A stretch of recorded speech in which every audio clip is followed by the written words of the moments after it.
цаанаа өнөөдрийнхөө хичээлээр бид нар магадлал статистикийн 5 дугаар бүлэг болох permutation combination-ы талаар болол авч үзэх болно. За энэ сэдвийн хүрээнд бол бид нар яах вэ гэхээр ерөнхийдөө альва ямарваа нэгэн зүйлийн сонголт болон энэ зохион байгуулалттай холбоотой аргуудын талаар үзэх болно. За тэгэхээр бид нэр тэрийг болов юу гэж нэрлэдэг вэ гэхээр permutation combination гэдэг. За эдгээр permutation combination буюу сэлгэмэл хэсэглэл болвол ерөнхийдөө орчин үеийн хэрэглээнд бол нэлээд их ашиглагддаг байгаа. Жишээлбэл за цахим худалдааны гүйлгээнд бол ашиглагддаг. За компьютерийн шинжлэх ухааны хүрээнд бол альва зүйлсийг ирэмблэх алгоритмд бол ерөнхийдөө энэ бас permutation бол ашиглагддаг.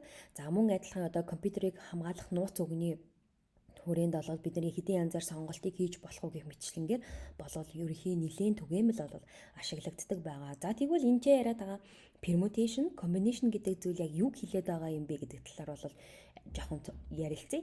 За тэгэхээр бидний хувьд бол яг уу гэхээр combination гэдэг бол альва зүйлсээс бид нэр сонголт хийхэд тухайн сонголт хийж агаад одоо сонголт маань дараалал хамааралгүй байх үед за тэн дээр бол бид нар юу гэж нэрлэдэг вэ? Combination буюу хэсэглэл гэж монгол дээр бол ярьж хэрэгэлдэг. Харин альва ямарваа нэгэн зүйлийн талаар бид нар одоо сонголт хийж байх үед дараалал хамааралтай болоод ирж байгаа зүйлийг бол бид нар permutation гэж болол буюу сэлгэмэл гэж бол нэрлэдэг байгаа. За энд бол ерөнхий зүгээр тайлбар бол явж байгаа. Дараагийн бичлэгнүүд дээр бол яг бид нар combination гэдэг яг юу хэлж байгаа, ямар аргаар тооцоолох юм вэ гэдэг зүйлүүдийг бол нэлийн дэлгэрэнгүй үзэх болно. Мөн permutation гэж юу болох, дотроо хэдэн янзаар ялгаатай байдлаар сэлгэмлийг авч үзэж болох уу гэдэг зүйлийг бол ярина. Тэгэхээр энэ удаа ерөнхий цухас энэ хичээл дээр бол дурдж байгаа гэдгийг ойлгож аваарай.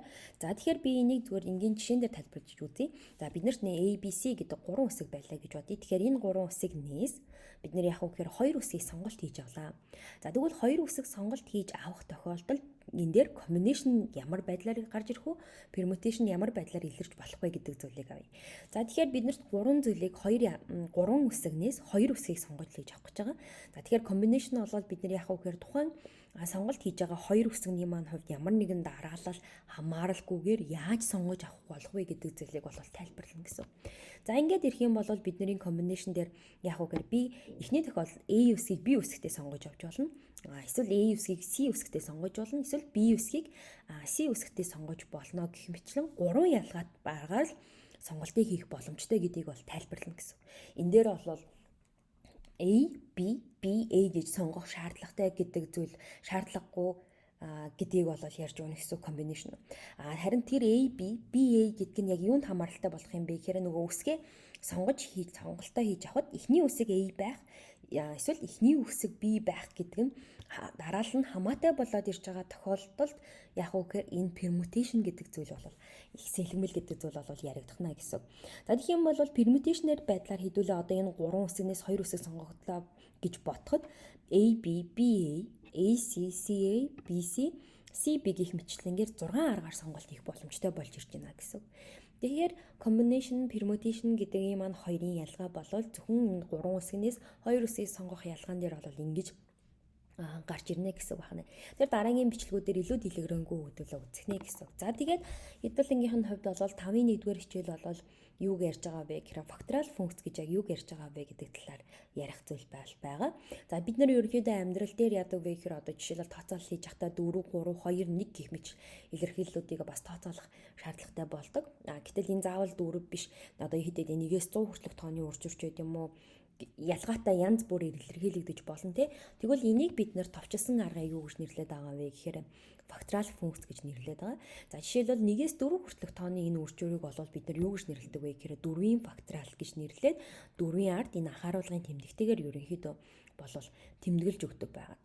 За ихэнх тооны машинууд дээр яаж байгаа вэ гэхээр факториалыг n-ийн факториал гэдэг юм товч байдаг. Эсвэл x-ийн факториал гэдэг бол товч бол байдаг. Тэгэхээр бид нэр заавал үржүүлэхгүйгээр яг үхээр тооны машин ашиглаад 4-ийн факториалыг олоо гэвэл 4 тухайн товчлоорыг дарахад 24 гэдэг тоо маань гарч ирэх боломжтой байна гэдэг санаа байна. За тэгэнгүүт бидний ерөнхий гол ойлголт бол n-ийн факториал буюу n нь тгээс их бүхэл тоонуудын хувьд за энэ бүхэл тоо гэдгийг бол анхаарч байгаа хэ. Тэгэхээр энэ юуг илэрхийлэх юм бэ гэхээр n-ийг үржих нь n-ээс нь 1, n-ээс нь 2 гэх мэтлэнгээр буураад нэг үрчлэх тооны үрж өрийг бол хэлнэ. За гэхдээ бид нар энийг бол AEC-ийн Pure-ийн chapter 6 буюу бином задаргаа дээр бол энэ бактериалын талаар бол ярьдаг байгаа. Гэхдээ бидний яг энэ статистик дээр бол яг энэ 5 дугаар chapter-ийн 1-р хичээл бол зөвхөн энэ факториал функцийг тайлбарлах зүйл бол орж ирж байгаа.